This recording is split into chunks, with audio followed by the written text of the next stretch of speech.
today's update. Okay, they're still fixing the rebarring for the retaining wall. They're still adding some more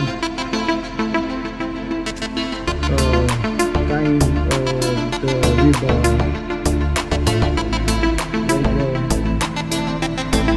Like that's the update for today.